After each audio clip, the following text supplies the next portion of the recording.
कहानी को पूरा समझने के लिए कहानी के पिछले भाग को ज़रूर देखें। उसका लिंक मैं आपको डिस्क्रिप्शन बॉक्स में दे दूंगी और साथ में कमेंट बॉक्स में पिन भी कर दूंगी, तो आप वहां से भी जाकर देख सकते हैं। अंकेश ने अब सावी का हाथ पकड़ लिया और उसे बेड पर नीचे गिराते हुए उसकी आंखों में देखकर बोला, क्या बोला तुमने? कौन हूँ मैं? सावी को ध्यान आया क्या बोल गई वो जल्दबाजी में, तो दूसरी तरफ देखते हुए बोली, कुछ नहीं। अंकेश बोला, सच में कुछ नहीं? सावी बोली, छोड़ो मुझे जाने दो, तुम्हारी गर्लफ्रेंड तुम्हारा इंतजार कर रही होगी। बोलते हुए उठ गई। अंकेश अब उसके बगल में लेटते हुए बोला, सही कहा तुमने, इसलिए तो मैंने उसे अपनी गर्लफ्रेंड बनाया है। क्या होठ है उसके, एकदम गुलाब की तरह, और फिगर, वाह, मुझे तो सोचकर ही दिल में बेचैनी हो रही है। जब वो मेरे करीब होगी तब क्या होगा, और जब हमारे होठ एक दूसरे को प्यार से छुएंगे, उफ। सावी उसे पीलो उठाकर मारते हुए बोली, आज तो पक्का तुम्हारा मर्डर हो जाएगा। और जो भी हाथ में आ रहा था सब कुछ उसके ऊपर फेंक रही थी। अंकेश सब बचने के लिए पूरे रूम में दौड़ रहा था और सावी उसके पीछे पीछे भाग रही थी। जब काफ़ी देर दौड़ते दौड़ते थक गई तो बैठते हुए बोली, तुम जानबूझकर ये सब मुझे परेशान करने के लिए कह रहे हो? बोलते हुए आवाज़ में कंपन आ चुकी थी। अंकेश उसके सामने बेड पर बैठते हुए बोला, बिल्कुल नहीं, मैं तो उसकी तारीफ कर रहा हूँ। अब हमारे डाइवोर्स के बाद मैं उससे शादी, और फिर हम। सावी ने आगे बढ़कर गुस्से में उसके होठों को लॉक कर दिया। अंकेश ने अब पूरी तरह से उसे अपने ऊपर खींच लिया। इतने दिन का गुस्सा, नाराज़गी, इस समय सब कुछ भूल गए दोनों। लेकिन सावी अपना सारा गुस्सा उसके ऊपर निकाल रही थी। कुछ देर बाद सावी ने उसे छोड़कर उसका कॉलर पकड़कर घूरते हुए बोली, जान से मार डालूंगी, समझे? क्योंकि तुम, अंकेश ठाकुर, सिर्फ और सिर्फ मेरे हो, और किसी की तरफ देखने की भी इजाज़त नहीं है तुम्हें। चाहे तुम राजस्थान के डॉन रहो या फिर इंडिया के या वर्ल्ड वाइड प्रेसिडेंट, अगर किसी की तरफ गलती से भी देख लिया ना, तो आज तो वो कुछ भी नहीं था, लेकिन आगे क्या होगा तुम्हें अंदाज़ा भी नहीं होगा। अंकेश उसे देख रहा था। सावी उसके सर से अपना सर जोड़ते हुए आराम से बोली, अब मुझे तुमसे कोई बात नहीं करनी। तुमने मुझे बहुत परेशान किया है। मुझे बर्बाद करके तुम कहीं नहीं जा सकते, समझे? कहीं भी नहीं। फिर भी अगर तुमने कहीं जाने के बारे में सोचा तो। अंकेश ने उसे बेड पर गिरा दिया और उसके ऊपर आते हुए बोला, मैंने परेशान किया? बिल्कुल नहीं, सब कुछ तुमने किया। तुम्हारी लापरवाही की वजह से हमने अपना बच्चा खो दिया। अगर तुम उस दिन नहीं गई होती तो सब कुछ ठीक होता, लेकिन तुमने मेरी बात नहीं सुनी। I hate you. सावी उसे पीछे धक्का मारते हुए बोली, सब कुछ तुम्हारे भाई और तुम्हारी वजह से हुआ, और अब सारा इल्ज़ाम तुम मेरे ऊपर नहीं लगा सकते हो मिस्टर अंकेश ठाकुर, समझे? और आई हेट यू 2 3 4 500। दोनों अब एक दूसरे को गुस्से में घूर रहे थे। बस अब बाल नोचना बाकी था। कोई किसी से कम बिल्कुल नहीं लग रहा था। कुछ देर बाद अंकेश उठते हुए बोला, ठीक है, इसलिए अब हमें अलग हो जाना चाहिए, हम और साथ नहीं रह सकते हैं। सावी उसे जाते हुए घूर रही थी। अंकेश ने हल्का सा उसे देखा और अपना जैकेट सही करते हुए बोला, वो लड़का तुम्हारे लिए बेस्ट है, उसकी और तुम्हारी जोड़ी भी अच्छी जमेगी। सावी बेड से उठते हुए बोली, तुम मुझे बता रहे हो? अंकेश बोला, बिल्कुल, मैं तुम्हें सजेस्ट कर रहा हूँ। अब तुम्हें भी तो आगे बढ़ना होगा ना किसी के साथ, तो ये वही समझ लो। सावी बोली, ठीक है, जाओ, वो आने वाला होगा, उसे भेज देना मेरे रूम में। मुझे उसके साथ क्वालिटी टाइम स्पेंड करना है, और हमें डिस्टर्ब करने के बारे में तो सोचना भी मत। अंकेश ने मुड़कर उसकी तरफ देखा तो सावी टॉवेल लेकर बाथरूम में जाते हुए बोली, बोल देना मैं उसका वेट कर रही हूँ, और उसे बिना देखे अब अंदर चली गई। अंकेश बोला, मेरा ट्रिक मेरे ऊपर ही बीवी, आज तो तुम गई। आज अंकेश ठाकुर से तुम्हें कोई नहीं बचा सकता, भगवान भी नहीं। बहुत परेशान कर लिया तुमने मुझे। आज अब सारा हिसाब बराबर करूँगा, वो भी सूद समेत। फिर अपने होठों पर उंगली लगाते हुए बोला, जंगली कहीं की, सारा गुस्सा इसे मेरे मासूम होठों पर ही क्यों निकालना होता है? जब देखो तब पान की तरह चबा जाती है, थोड़ा सा भी रहम नहीं आता है, जालिम इंसान। अंकेश खड़ा होकर सोच रहा था कि 2 मिनट बाद सामने दरवाज़ा नॉक हुआ तो खुद से बोला, अब कौन आ गया वे? जिसे अंकेश ठाकुर का खौफ खत्म हो गया है। बोलते हुए दरवाज़ा खोला। सामने अभ्युदय को देखा तो आंखें छोटी करते हुए बोला, तुम यहाँ क्या कर रहे हो? अभ्युदय भी उतना ही चौंकते हुए सवाल किया, आप यहाँ? अंकेश बोला, तो तुम सच में इतना शरीफ हो या फिर एक्स्ट्रा दिखा रहे हो? अभी कुछ देर पहले समझाया था ना, समझ नहीं आया तो मैं ये लास्ट बात ध्यान से सुन लो। अब अगर इधर देखने की भी गलती किया ना तो देखने लायक तो छोड़ दो, दिखाने लायक भी नहीं बचोगे। बोल गुस्से में उसके मुंह पर दरवाज़ा बंद कर दिया। अभ्युदय सोच रहा था आखिर हो क्या रहा है, लेकिन अब उसने सच में दोबारा कोई गलती नहीं किया और वहाँ से निकल गया। अंकेश दरवाज़ा बंद करके अपना जैकेट निकालकर सोफे पर फेंक दिया और शर्ट के 3-4 बटन खोलते हुए बोला, बहुत परेशान कर लिया बीबी तुमने। अब तुम्हें पता चलेगा अंकेश ठाकुर से पंगा लेने का क्या अंजाम होता है। सावी कुछ देर बाद बाथरूम में ही बाहर आ गई। बालों से पानी अभी भी टपक रहा था, चेहरे और गर्दन में अभी भी पानी की कुछ बूंदें चिपकी हुई थी, जो इस समय अपने तरफ किसी का भी ध्यान खींचने के लिए काफ़ी थी। अंकेश का उसे ऐसे देखकर गला सूखने लगा।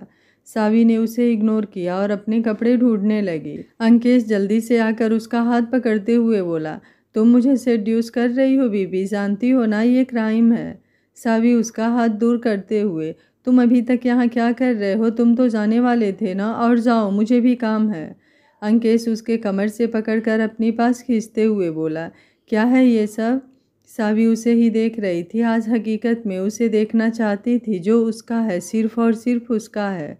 उसने उसे कभी ध्यान से देखा ही नहीं। अंकेश ने जब उसे खुद को ऐसे देखता देखा तो ना चाहते हुए दिल में एक सुकून उतर आया, तो आंखें बंद करके उसे छोड़ दिया। सावी उसके गले में एक हाथ डालते हुए और दूसरे हाथ से उसका हाथ लेकर अपने कमर पर लपेटते हुए बोली, अब बोलो क्या बोलना है, मैं सुन रही हूँ।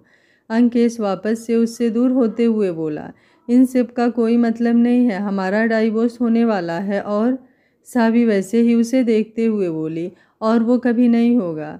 अंकेश बोला, और वो क्यों। सावी बोली, क्योंकि तुम मेरे हो, सावी ठाकुर के हो, समझे। और मुझे अपनी चीज़ें ना बांटने का शौक़ है और ना खिलाने का, याद रखा करो। अंकेश गुस्से में उसके कमर पर अपनी पकड़ कसते हुए बोला, तो एक बात और सुन लीजिए कि मैं कोई चीज़ नहीं हूँ। और क्या कहा आपने, मैं आपका। तो शायद आपको याद नहीं कि डाइवोर्स पेपर पर साइन आपने किया था, मैंने नहीं। तो अब ये इम्पॉसिबल है। मैंने साल्विया को प्रॉमिस किया है, मैं उससे शादी करूँगा, और मैं अपना प्रॉमिस कभी नहीं तोड़ता। मैं उससे शादी ज़रूर करूँगा और हमारा डाइवोर्स भी होगा।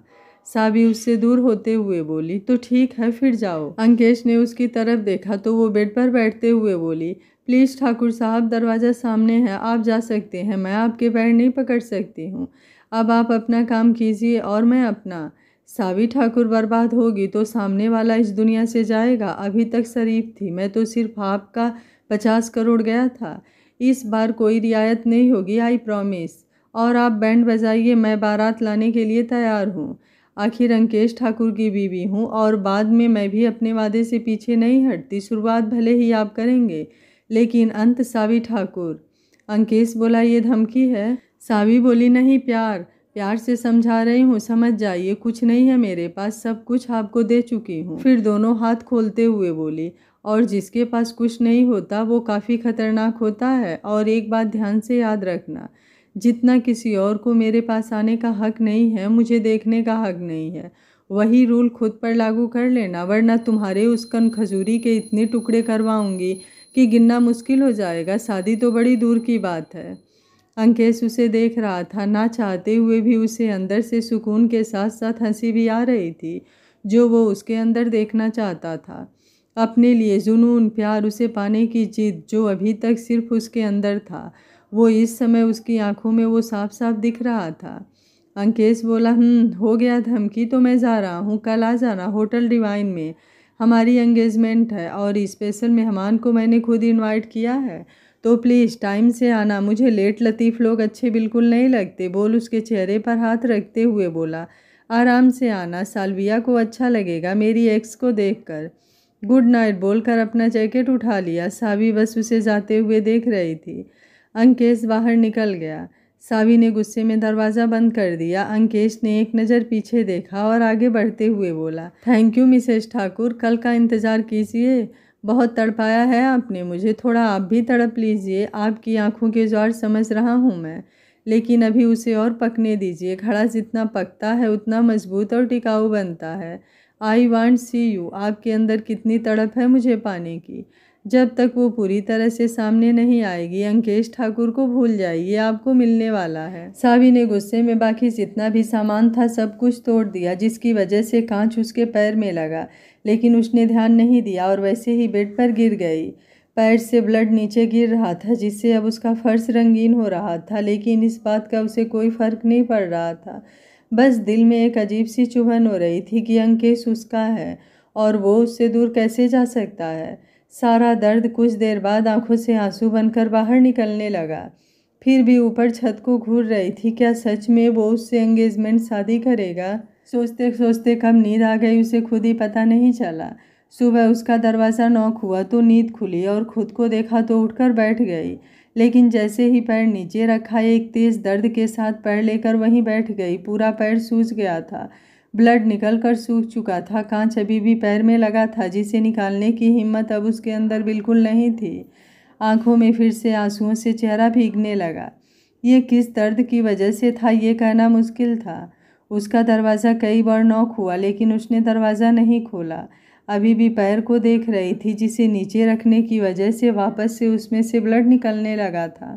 स्टीफेन अंकेश को कॉल करते हुए बोला, बॉस मैम काफ़ी टाइम से दरवाज़ा नहीं खोल रही हैं, यहाँ के सब लोग परेशान हैं, क्या हम दरवाज़ा तोड़ दें या फिर आप।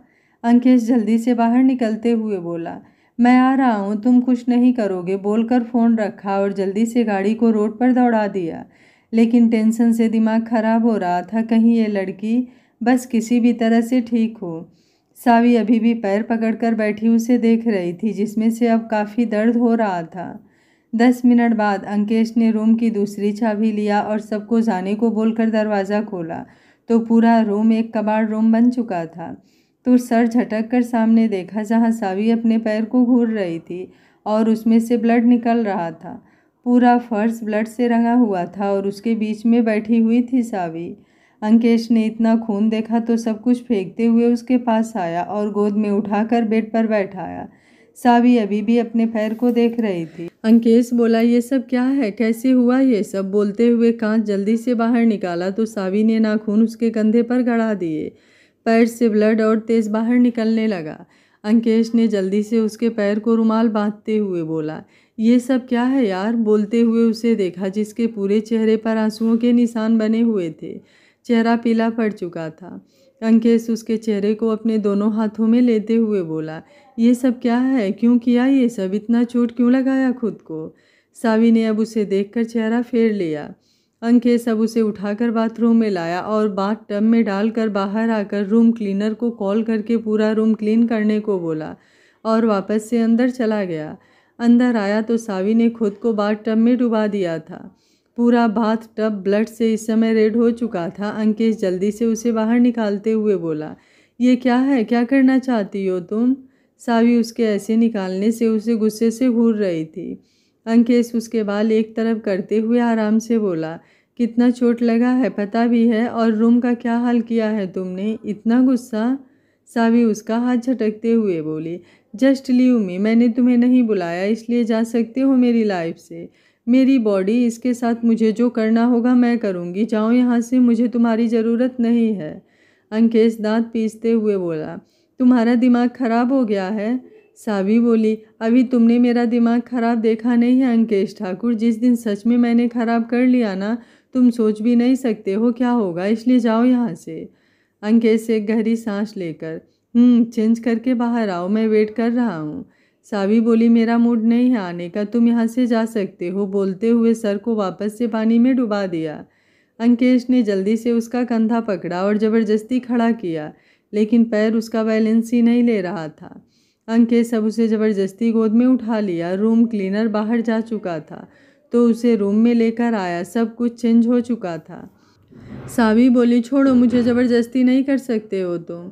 अंकेश ने उसे बेड पर बैठाया और दरवाज़ा लॉक करके उसके पास आते हुए बोला, अब अगर 1 इंच भी हिली ना तो हाथ पैर बांध दूंगा, फिर पड़ी रहना ऐसे ही, मुझे कोई प्रॉब्लम नहीं है और मैं ये कर सकता हूँ, ये बात तुम अच्छे से जानती हो। सावी उसे घूर रही थी। अंकेश उसका बाथरोब खोलने लगा। सावी ने उसका हाथ झटक दिया। अंकेश बोला, देखो चेंज करो, डॉक्टर के पास चलना है, ब्लड काफ़ी लॉस हो चुका है, पूरा पैर कटा हुआ है। सावी बोली, मुझे कहीं नहीं जाना और मेरे साथ कुछ भी हो, तुम जाओ यहाँ से, तुम्हारी एंगेजमेंट है, आज इंजॉय करो अपने। अंकेश उसके मुंह पर हाथ रखते हुए बोला, तो इसलिए ये सब किया। सावी उसका हाथ हटाते हुए बोली, सोचना भी मत कि यह सब तुम्हारे लिए था, बोलकर उठने लगी। लेकिन वापस से दर्द हुआ। गिरती की अंकेश पकड़ते हुए बोला, अभी बोला ना, समझ नहीं आता। सावी उसका कॉलर पकड़ते हुए बोली, नहीं नहीं समझ आ रहा है, कुछ भी समझ नहीं आ रहा है, तुम ही समझा दो, क्यों हो रहा है मेरे साथ ही सब कुछ, मैं ही क्यों, हर बार हर चीज़ मेरे साथ ही क्यों हुआ, शुरू से लेकर आज तक हर चीज़ की शिकार मैं ही क्यों बनी, हर किसी को मुझसे ही क्यों प्रॉब्लम है। और तुम जा चुके थे ना, फिर वापस क्या करने आए हो, मुझे देखने तो देखो, अभी पागल नहीं हुई हूँ मैं, तुम्हारे सामने हूँ, अच्छी खासी हूँ। अंकेश उसे कसकर पकड़ते हुए बोला, शांत हो जाओ, शांत हो, चलो चेंज करो, डॉक्टर के पास चलते हैं, नहीं तो इन्फेक्शन हो जाएगा, बोलते हुए वापस से बेड पर बैठा दिया। सावी का सर भारी हो रहा था, फिर भी वो उसे देखते हुए बोली, तुम प्लीज़ जाओ यहाँ से, छोड़ दो मुझे अकेला। अंकेश बोला, सावी जिद बाद में कर लेना, पहले मुझे चेंज करने दो यार, क्यों इतना जिद कर रही हो। सावी बोली, तुम मुझे हाथ भी नहीं लगा सकते। अंकेश एक गहरी सांस लेकर ऊपर देखते हुए बोला, क्या भगवान जी, यही मिली थी मुझे देने के लिए, लेकिन इसमें आपकी भी ना कोई गलती नहीं है, ये सब मेरे ही कर्म है, दुनिया मेरे नाम से खौफ खाती है और मैं अपनी बीबी से परेशान हूँ, ये कभी भी मेरी बात सुनेगी। चलिए छोड़िए, शिकायत करने से भी क्या फ़ायदा, आप कौन सा सुनने वाले हो मेरी। अंकेश सब उसे वापस से देखते हुए बोला, देखो मैं हाथ बिल्कुल नहीं लगाऊंगा बीबी, बस चेंज कर लो। सावी उसे पीछे करते हुए बोली, तुम मुझे छोड़कर जाना चाहते हो ना, क्योंकि मैंने हमारे बेबी को खो दिया, तुम नाराज़ हो मुझसे, मुझे पता है तुम नाराज़ हो, इसलिए ये सब कर रहे हो, तो जाओ। अंकेश उसके चेहरे को हाथ में लेते हुए बोला, सावी बात सुनो, मैं नाराज़ नहीं हूँ तुमसे। सावी बोली, नहीं तुम। अंकेश हल्का सा उसके होठों को छूते हुए बोला, मैं नाराज़ नहीं हूँ, अब चेंज कर लो प्लीज़। सावी पलकें बार बार झपकाकर उसे देख रही थी। अंकेश उसके चेहरे से आंसू साफ करते हुए बोला, देखो मैं नाराज़ नहीं हूँ और तुम्हें छोड़कर भी कहीं नहीं जा रहा हूँ, और अपनी बीवी को छोड़कर मैं कहाँ जाऊँगा यार। लेकिन अब वो धीरे धीरे लगभग में बेहोश हो चुकी थी। अंकेश बोला, सावी आंखें खोलो, क्या हुआ है यार, प्लीज़ बात करो मुझसे, डांट लो, ये सब मेरी वजह से हुआ है, प्लीज़ आंखें खोलो सावी। लेकिन अब उसने आंखें नहीं खोली। अंकेश परेशान होते हुए स्टीफेन को कॉल किया और जल्द से जल्द डॉक्टर को भेजने को बोलकर फ़ोन रखा, और उसे देखा जो अभी भी भीगे कपड़ों में बेहोश थी। तो अब जल्दी से उसके कपड़े चेंज किया और अच्छे से बेड पर सुलाकर उसे ढक दिया, और उसके पास बैठकर उसके बाल को सहलाते हुए बोला, आई एम सॉरी, सब मेरी वजह से हुआ है, मुझे रात को जाना ही नहीं चाहिए था। फिर कुछ सोचते हुए बोला, लेकिन अंकेश ठाकुर की बीवी इतनी कमज़ोर कैसे हो सकती है। कुछ देर बाद स्टीफेन डॉक्टर को लेकर अंदर आया। डॉक्टर ने सावी के पैर को अच्छे से चेक किया और 4 टाँके करके पट्टी लगाते हुए बोले, ब्लड ज़्यादा लॉस होने की वजह से बेहोश हो गई है। अंकेश बोला, डॉक्टर प्लीज़ आप अच्छे से चेक करो, कुछ नहीं होना चाहिए। डॉक्टर बोले, don't worry, she is fine, बोलते हुए एक इंजेक्शन और कुछ दवाइयाँ देकर डॉक्टर कुछ देर में होश आने को बोलकर बाहर चले गए, और अंकेश उसे बैठकर देखने लगा। चेहरा पूरा पीला पड़ चुका था, आंखों के नीचे काले घेरे पड़ चुके थे। एक दिन में क्या हाल कर लिया था उसने, सोचते हुए सर बेड से टिकाकर आंखें बंद कर लिया। शाम को सावी को होश आया तो सर भारी हुआ था, अपने ऊपर किसी को महसूस करते हुए आंखें पूरी तरह से खोल दिया। अंकेश उसे अच्छे से पकड़े सो रहा था तो उसका हाथ हटाकर उठने लगी। अंकेश ने हलचल महसूस किया तो आंखें खोलकर उसे देखने लगा। जो उठने की कोशिश कर रही थी तो कुछ नहीं बोला, बस हाथ उठाकर सर के नीचे लगाकर उसे देखने लगा। सावी उठकर बैठ गई। अंकेश बोला, हो गया। सावी ने उसे देखा लेकिन कुछ नहीं बोली। अंकेश बोला, आराम करो, मैं खाना ऑर्डर कर रहा हूँ। सावी बोली, तुम। अंकेश उसके होठों पर उंगली रखते हुए बोला, अब और नहीं, सुबह से बहुत परेशान कर लिया तुमने, अब मुझे थोड़ा सा सुकून से सांस तो ले लेने दो यार, अच्छे खासे बंदे की बैंड बजा दिया तुमने। सावी उसे ही देख रही थी। अंकेश उसके बालों को कान के साइड लगाते हुए कान के पास हल्का सा चूमते हुए बोला, इतना कुछ बोल दिया, जो बोलना था एक बार वही बोल देती कि तुम। सावी दूसरी तरफ देखने लगी, आंखों में आंसू थे। अंकेश उसे अपनी तरफ घुमाते हुए उसके दोनों आंखों को बारी बारी चूमते हुए बोला, अब क्या बोलो कि सावी ठाकुर को प्यार हो गया है और वो नहीं चाहती कि मैं उसे छोड़कर किसी और के पास जाऊं। सावी ने उसकी तरफ नहीं देखा, नीचे चद्दर को घूरने लगी। अंकेश उसे अपने पास खींचते हुए कसकर अपने सीने से लगा लिया और बालों को चूमते हुए बोला, मेरी स्ट्रॉन्ग बीबी, प्यार में पड़े इंसान का यही होता है। I love you. पता है नहीं बोलोगी तुम, लेकिन एक बार बोलकर तो देखो, दुनिया जहान तुम्हारे कदमों में होगा, ये अंकेश ठाकुर का वादा है तुमसे, क्योंकि वो तुमसे बहुत बहुत बहुत से भी बहुत प्यार करता है। सावी ने उसके सीने से चेहरा लगा लिया, उसकी खुशबू को महसूस करके आंखें बंद कर लिया।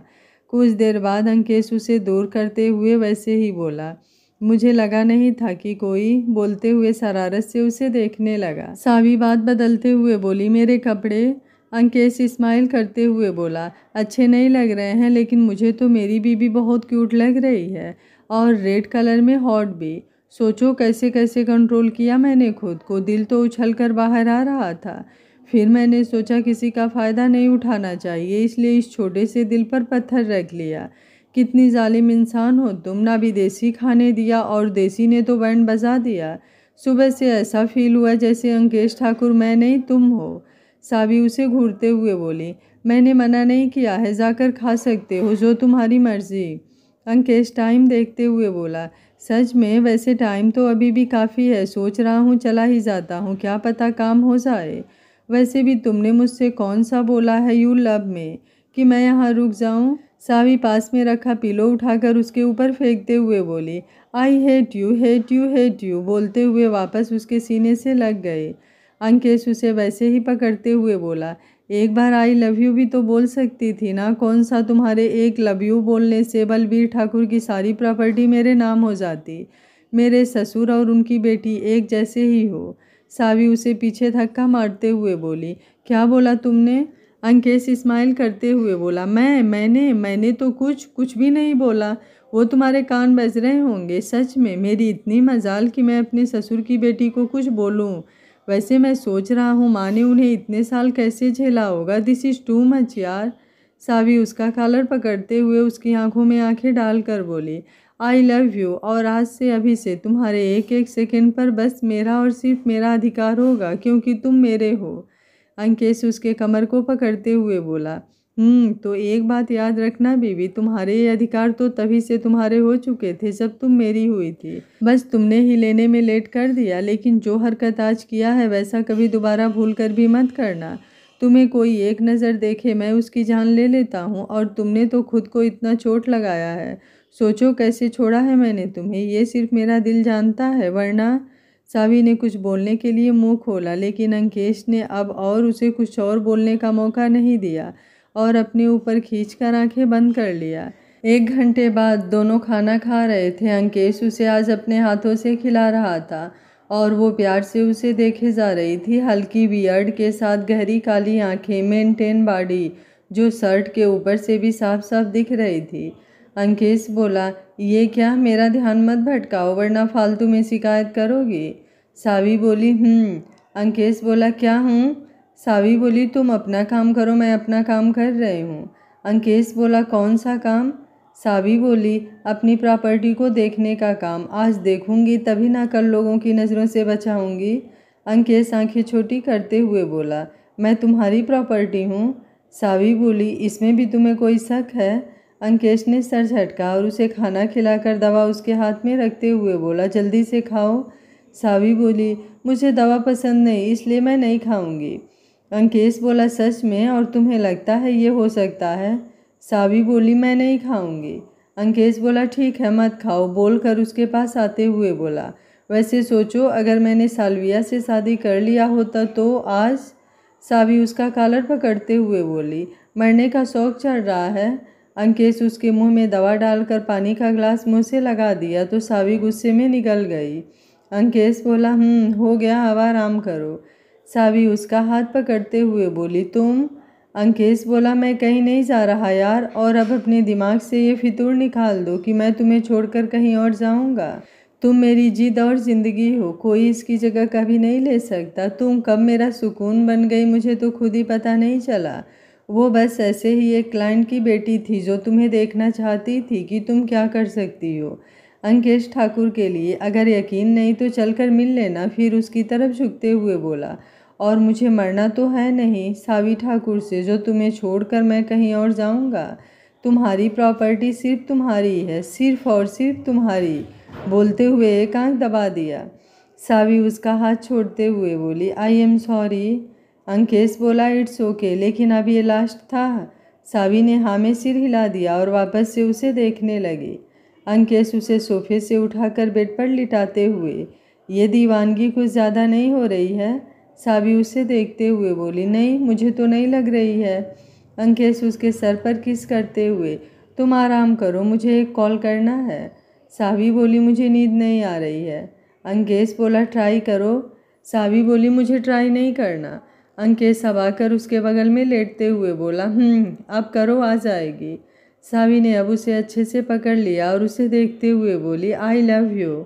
अंकेश स्माइल करते हुए एक गहरी सांस लेकर बोला, सावी बोली, नहीं, लव यू टू बोलो। अंकेश बोला, बीबी चोट पैर में लगी है, असर सर पर क्यों हो रहा है तुम्हारे, वो भी इतना गहरा, जिसे मैं एक बार सुनना चाहता था, तरस गया था सुनने के लिए, तुमने 1000 बार बोल दिया। सावी कुछ बोलती कि अंकेश का फ़ोन बजा तो उठाते हुए बोला, जी माँ सब ठीक है, और आपकी बेटी अब कुछ ज़्यादा ही ठीक हो गई है। सावी ने उसे देखा तो अंकेश उसे अपने पास खींचकर उसके सर पर होठ रखते हुए बोला, जी बिल्कुल, अब आप इस बार शायद मेरी बीबी से मिलने वाली हैं तो अपनी बेटी के बारे में भूल जाइए, मैं नहीं जानता उसे, क्योंकि आपकी ज़िद्दी बेटी को यहीं कहीं छोड़कर बस अपनी बीबी को लेकर आऊँगा। इसलिए ससुर जी से बोल दीजिएगा अपने दामाद को अपने सामने देखने के लिए थोड़ा विटामिन और प्रोटीन की गोली खा लें। कुछ देर और बात करने के बाद फ़ोन रख दिया। सावी बोली, ये क्या था? अंकेश बोला, वो सब भूल जाओ और सो जाते हैं, मुझे तो अब बहुत तेज़ वाली नींद आ रही है। सावी बोली, और अगर मैं कहूँ कि मुझे नींद नहीं आ रही है तो? अंकेश उसे कन्फ्यूज होकर देख रहा था, अब क्या चल रहा है इस लड़की के दिमाग में, ये क्यों पागल करना चाहती है आज उसे। सावी बोली, क्या ऐसा मत देखा करो। अंकेश सांस बाहर छोड़ते हुए बोला, मैं डॉक्टर को कॉल करता हूँ। सावी उसका फ़ोन छीनते हुए, क्यों? अंकेश बोला, मुझे लग रहा है चोट का असर दिमाग पर हो रहा है, और अगर जल्दी इलाज नहीं हुआ तो कुछ भी हो सकता है। तुम चिंता मत करो, मैं हूँ ना, अच्छे से अच्छे डॉक्टर को दिखाऊंगा। सावी बोली, हो गया बकवास। अंकेश उसे ही देख रहा था। सावी उसकी तरफ बढ़ते हुए बोली, जब सामने इतना हॉट बंदा रहेगा तो नींद कैसे आएगी? अंकेश उसका अंधा पकड़कर खुद से दूर करते हुए बोला, सावी मुझे पता है तुम एक्साइटेड हो और भी बहुत कुछ, लेकिन अभी तुम्हारे पैर में गहरी चोट लगी है और कल सुबह मेरी एक बहुत ज़रूरी मीटिंग है, तो सो जाते हैं और आराम करने से तुम्हारा पैर भी जल्दी ठीक हो जाएगा। बोलते हुए उसे वापस से सुला दिया। सावी बोली, तुम? अंकेश ज़बरदस्ती स्माइल करते हुए बोला, मेरी क्यूट बीबी प्लीज़ सो जाओ और अच्छे अच्छे सपने देखो, मैं तुम्हारे सारे सपने पूरे करूँगा, आई प्रॉमिस। और उसके सर को सहलाने लगा। सावी ने कुछ बोलने के लिए मुंह खोला, लेकिन अंकेश ने जल्दी से उसके मुंह पर उंगली रखते हुए बोला, नो प्लीज़ गुड गर्ल, और मुझे सच में बहुत तेज़ वाली नींद आ रही है। सावी उसका हाथ हटाते हुए बोली, गुड नाइट, सो रही हूँ। अंकेश उसे अपने पास खींचकर सर पर किस करते हुए बोला, गुड नाइट। कुछ देर बाद सावी उसे पकड़कर अब सो गई। अंकेश खुद से बोला, बच गया, वरना तो आज पक्का शहीद हो जाता, इसे कहते हैं बीबी का खौफ भाई। अंकेश ठाकुर, अब जल्दी से सो जाओ, इससे पहले शेरनी की नींद वापस से भागे। तू गहरी नींद में भाग जा। बोलते हुए जल्दी से आंखें बंद कर लिया। सुबह अंकेश ने सावी को नाश्ता और दवा दिया और बाहर निकल गया। सावी बस उसे जाते हुए देखती रही, क्योंकि उसने उसे कुछ बोलने का मौका ही नहीं दिया, और जल्दी से बाय बोलकर निकल गया। सावी अभी बैठे बैठे सोच ही रही थी कि उसका दरवाज़ा नॉक हुआ। सावी बोली, आ जाओ यार, एक तो मेरा सुबह सुबह दिमाग खराब हुआ है, ऊपर से अभ्युदय अंदर आते हुए गुड मॉर्निंग। सावी रूडली बोली, गुड मॉर्निंग। अभ्युदय बोला, हे सावी, आर यू ओके? चोट कहाँ से लगा लिया, वो भी इतना सारा? कल से मैं कितना परेशान हूँ, कुछ लोगों ने मुझे बाहर ही रोक दिया। सावी उसकी बातों को साइड करते हुए बोली, क्या हम बाहर चल सकते हैं, मैं बोर हो रही हूँ। यहाँ पर तुम मुझे व्हील चेयर से लेकर चल सकते हो। अभ्युदय बोला, लेकिन क्या ऐसा कुछ है जो मुझे नहीं पता है? और वो लोग कौन है जो कल से यहाँ पर बाहर थे? सावी बोली, वो सब बाद में जान लेना, अभी के लिए चलते हैं ना। अभ्युदय इधर उधर देखते हुए ओके बोलकर बाहर से व्हील चेयर लाया और सावी को बैठाकर बाहर निकल गया। सावी खुद से बोली, और करो मीटिंग, अब पता चलेगा। अभ्युदय उसे लेकर बाहर आया और गाड़ी का गेट खोला, तब तक किसी से उसका दरवाज़ा पकड़ लिया। अभ्युदय बोला, ये क्या बदतमीजी है, तुम कौन हो? सावी बोली, स्टीफेन छोड़ दो। स्टीफेन बोला, मैम बॉस के आर्डर हैं, आप बाहर किसी और के साथ नहीं जाएंगी। सावी बोली, तुम्हारे बॉस के पास मेरे लिए टाइम नहीं है, इसलिए मैं जा रही हूँ। उससे बोल देना वो आराम से अपनी मीटिंग अटेंड करे, मुझे उससे कोई प्रॉब्लम नहीं है। स्टीफेन उसे देख रहा था। सावी ने गुस्से से उसे घूरा तो वो पीछे हट गया और अभ्युदय सावी को लेकर निकल गया। स्टीफेन ने अंकेश को कॉल किया, लेकिन वो इस समय मीटिंग में था, इसलिए उसका कॉल रिसीव नहीं किया। 1 घंटे बाद अंकेश ने स्टीफेन को कॉल किया तो पता चला सावी अभ्युदय के साथ गई है। अंकेश बोला, पता करो कहाँ है, और जहाँ है मुझे लोकेशन सेंड करो, बोलकर होटल से बाहर निकल गया। सावी सामने देखते हुए बोली, काफ़ी खूबसूरत है ना? अभ्युदय उसे देखते हुए, बहुत नेचुरल ब्यूटी है। सावी काफ़ी का सिप पीते हुए उससे कुछ न कुछ बोले जा रही थी और वो एकटक उसे देखे जा रहा था। सावी ने कुछ देर बाद उसे देखा तो वो हड़बड़ाते हुए बोला, वो तो तुमने देखा ही नहीं। सावी बोली, क्या? अभ्युदय उसके पास आते हुए बोला, सावी क्या मैं तुमसे कुछ बोल सकता हूँ? सावी बोली, बोलो, क्या बोलना है? अभ्युदय बोला, मैं कैसा लगता हूँ, मतलब कोई लड़की मुझे पसंद कर सकती है कि नहीं? सावी उसे ऊपर से नीचे तक देखते हुए बोली, क्यों, क्या खराबी है? अच्छे खासे तो दिख रहे हो, स्मार्ट भी, डैशिंग भी लगते हो, और एक बार तुम किसी को प्रपोज तो करके देखो, वो तुम्हारे ऊपर मर मिट जाएगी। अभ्युदय बालों में हाथ फेरते हुए, ये कुछ ज़्यादा नहीं हो गया है?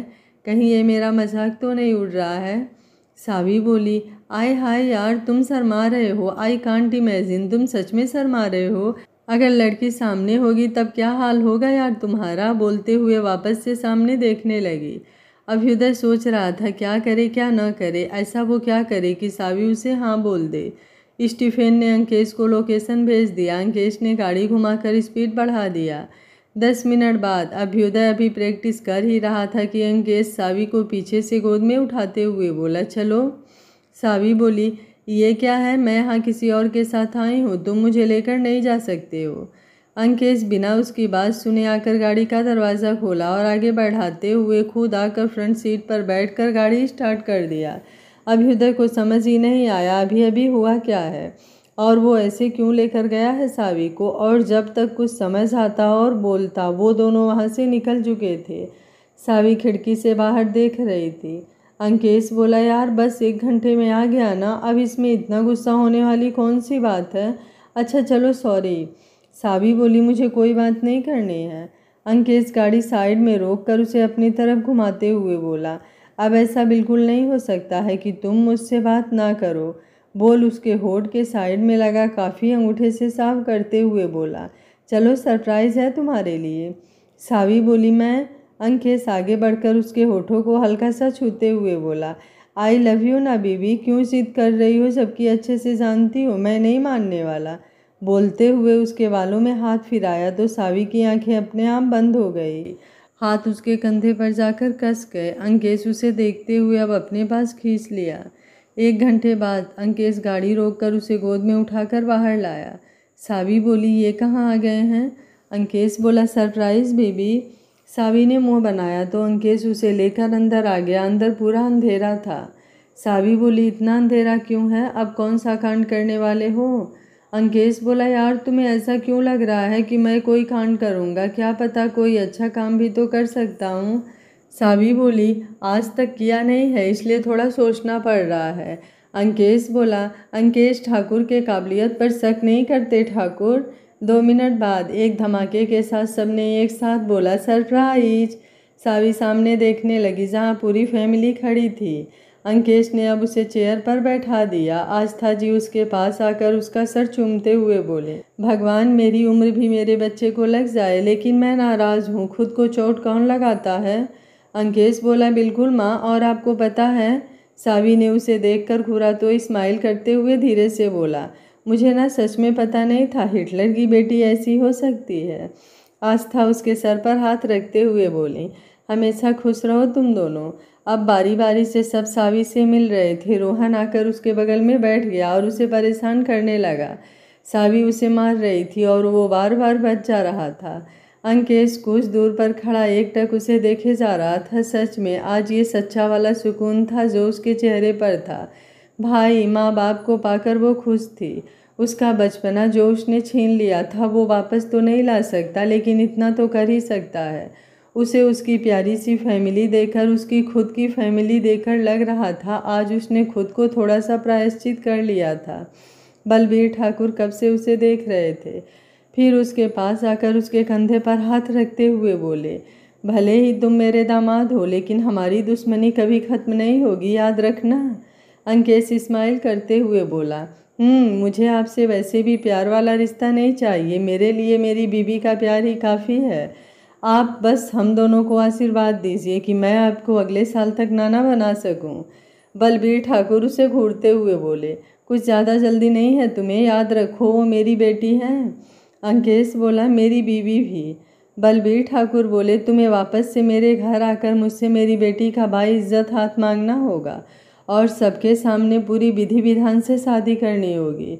उससे पहले उससे मिलने की भी इजाज़त नहीं है। अगर मंजूर है तो बोलो, वरना भूल जाओ उसे। अंकेश पहले झुका, लेकिन फिर उठकर बालों में हाथ फेरते हुए बोला, अंकेश ठाकुर आपका दामाद है और झुकते हुए अच्छा नहीं लगेगा, फिर भी मुझे आपकी शर्त मंजूर है।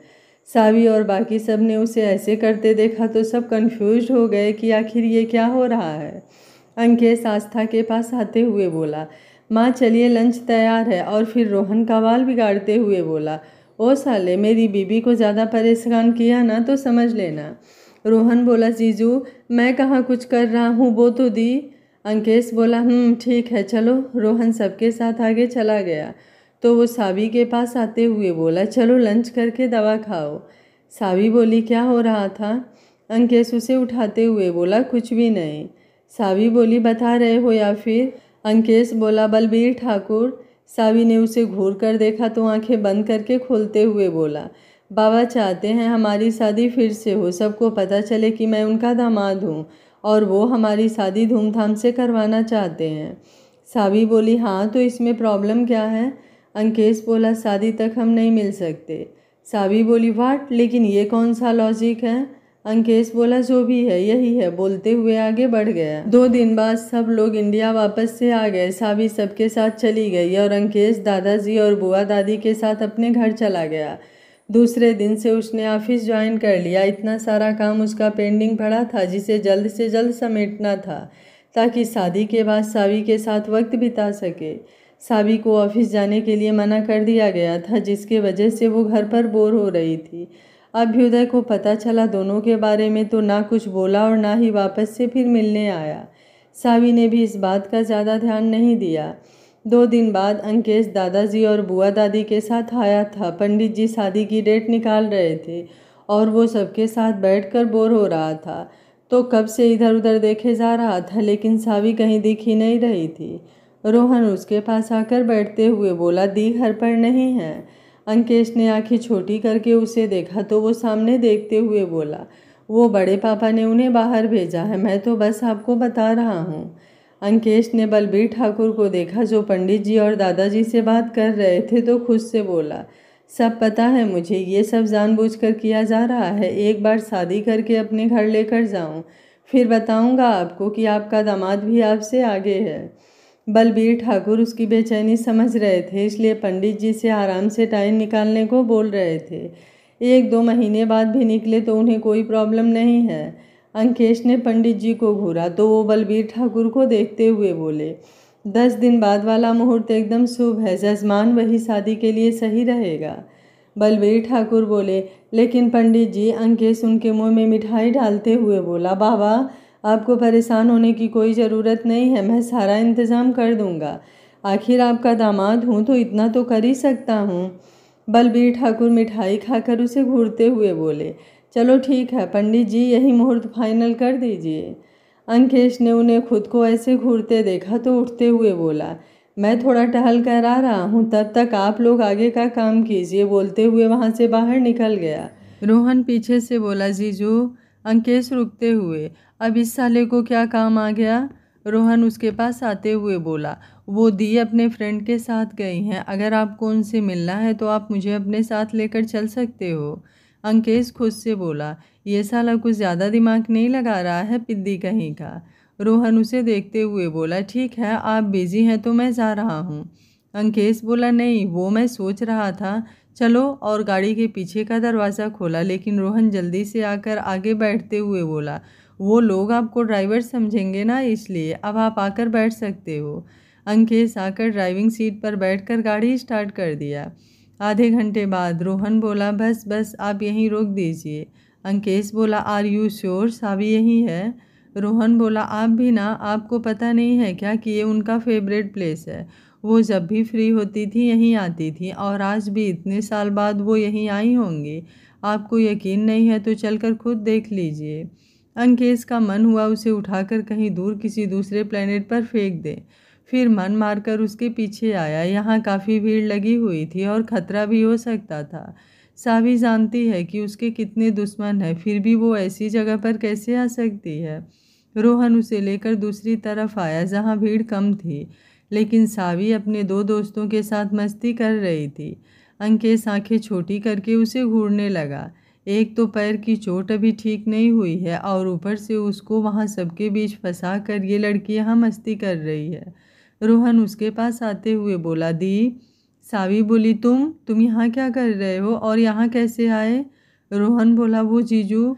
अंकेश भी अब वहीं आ गया। सावी अपने हाथ में पकड़ी आइसक्रीम लेकर सोच रही थी अब क्या करे।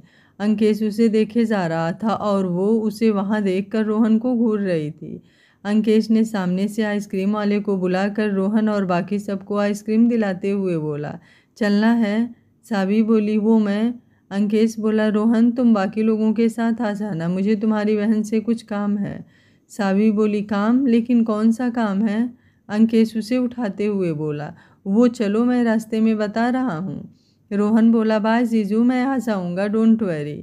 सावी खुद से बोली, बेटा तुम घर आओ, फिर बताती हूँ मैं तुम्हें। अंकेश बोला, गुड, और सावी को लेकर बाहर आ गया। सावी बोली, देखो तुम जैसा सोच रहे हो वैसा कुछ भी नहीं है, वो तो मैं बस ऐसे ही सबके बोलने पर आ गई थी। अंकेश उसे गाड़ी में बैठाते हुए आकर ड्राइविंग सीट पर बैठते हुए बोला, बस ऐसे ही आ गई थी तो ऐसे ही अब मेरे साथ चलो। सावी बोली, लेकिन? अंकेश झुकते हुए बोला, आई थिंक काफ़ी गर्मी है और किसी ने अभी अभी आइसक्रीम खाया है तो मैं। सावी अब जल्दी से बाहर देखने लगी।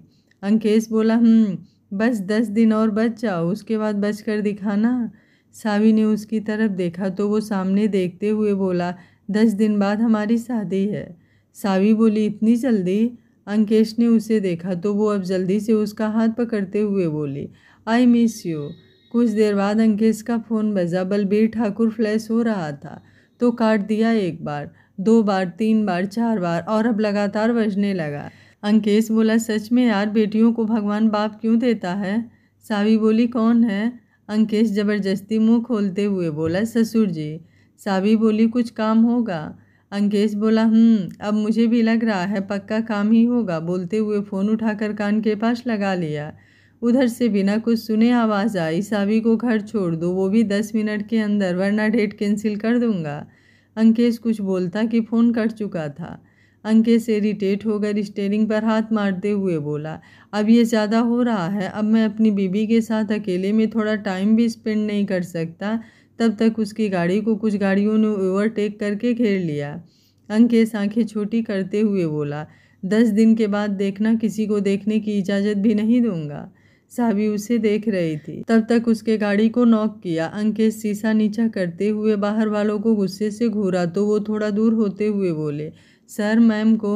अंकेश बोला, तुम लोग जाओ, मैं जाकर छोड़ दूंगा, और बिना आगे का कुछ सुने शीशा ऊपर करके गाड़ी को घुमा दिया। आस्था जी सबको चाय देते हुए बलबीर ठाकुर को देखते हुए बोले, क्यों परेशान कर रहे हैं? तब से बच्चे हैं, जाने दीजिए ना। बलबीर ठाकुर बोले, आप हमारे बीच में नहीं बोलेंगे। आस्था सर झटकते हुए बोली, कुछ नहीं हो सकता है आपका, बच्चे बने हुए हैं। दादाजी और बुआ दादी कुछ देर बाद घर चले गए। पंडित जी को भी आस्था जी ने अच्छा खासा दक्षिणा दिया तो इजाज़त लेकर वो भी चले गए। बलबीर ठाकुर सामने बैठकर अब टीवी देख रहे थे, लेकिन दिमाग में अभी भी उनके अंकेश ही दौड़ रहा था। कुछ देर बाद अंकेश गाड़ी बाहर रोकते हुए बोला, जाओ और अपना ध्यान रखा करो वरना उठा ले जाऊंगा। इसके बाद मुझे कोई नहीं रोक सकता है, ये बात अच्छे से जानती हो। सावी बोली, ये क्या है? अंकेश उसके चेहरे को हाथ में लेते हुए खुद को शांत करते हुए बोला, इसे केयर कहते हैं बीबी, धीरे धीरे समझ आ जाएगा। बोल उसका सर चूमते हुए बोला, बाय। सावी अब उसके गले लग गई। अंकेश उसके सर पर हाथ रखते हुए बोला, घर लेकर चलूं? सावी उससे दूर होकर जाने लगी तो अंकेश उसका हाथ पकड़ते हुए बोला, बस 10 दिन, उसके बाद बोल देना अंकेश ठाकुर किसी को देखने की इजाज़त भी नहीं देने वाला है। सावी अब बाहर चली गई तो अब अंकेश भी अपने घर के लिए निकल गया। सावी अंदर आई तो बलबीर ठाकुर उसे अपने पास बुलाकर बैठने को बोलकर उसे देखने लगे। सावी कुछ देर बाद उनके कंधे पर सर रखते हुए बोली, जो होना था हो चुका है, अब हम उसे बदल नहीं सकते। आप कोई गिल्ट मत रखिए, शायद यही मेरी किस्मत में था, वो काफ़ी बदल चुका है। बलबीर ठाकुर उसके सर पर हाथ रखकर आंखें बंद करते हुए बोले, उसका कर्ज है मेरे ऊपर, जो मुझे करना चाहिए था वो उसने किया है। मुझे उम्मीद है वो सबके भरोसे पर खरा उतरेगा और मेरी बेटी को खुश रखेगा। सावी बोली, 10 दिन का सफ़र अब कैसे कैसे बीत चुका था। दोनों के लिए थोड़ा मुश्किल था, लेकिन दोनों ने ही ये वक्त अब अकेले बाकी फैमिली वालों के साथ काट लिए। हल्दी, मेहंदी और संगीत की रस्में भी धूमधाम से किया गया। पूरे राजस्थान को निमंत्रण भेजा गया। जितने भी बड़े बिजनेसमैन, अधिकारी, सब लोग आज की होने वाली शादी में आने वाले थे। अंकेश सुबह से तैयार होने में बिजी था। कभी कुछ तो कभी कुछ ट्राई कर रहा था, लेकिन आज उसे कुछ भी पसंद नहीं आ रहा था। सुबह से सबको बस परेशान करके रखा हुआ था। युवराज, बुआ दादी का पोता, अंदर आते हुए बोला, भाई आप क्या लग रहे हो? अगर भाभी ने आपको ऐसे देख लिया ना तब तो समझ लो गई। वैसे भाभी की कोई बहन है क्या? अगर हैं तो मेरी बात भी चला दो ना। अंकेश उसका गर्दन पकड़ते हुए बोला, कुछ ज़्यादा जल्दी नहीं है बेटा, बुआ दादी या फिर अंकल को बोलूं कि तुम्हें शादी करनी है? युवराज बोला, हाँ तो 27 का हो चुका हूँ और अब कितना इंतज़ार। अब मुझे भी शादी करनी है, मतलब करनी है, और कुछ भी नहीं। भाभी की कोई बहन है तो आप करवा दो, वरना मैं भाग कर लूँगा। अंकेश बोला, भाग कर दिखाओ फिर बताऊँगा।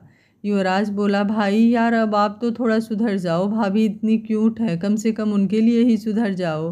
अंकेश ने उसे घूर कर देखा तो वो बाहर जाते हुए बोला, आप तैयार हो जाओ, मैं जा रहा हूँ और अब दादू को भेजने वाला हूँ। बोलते हुए जल्दी से बाहर निकल गया तो अंकेश वापस से तैयार होने लगा।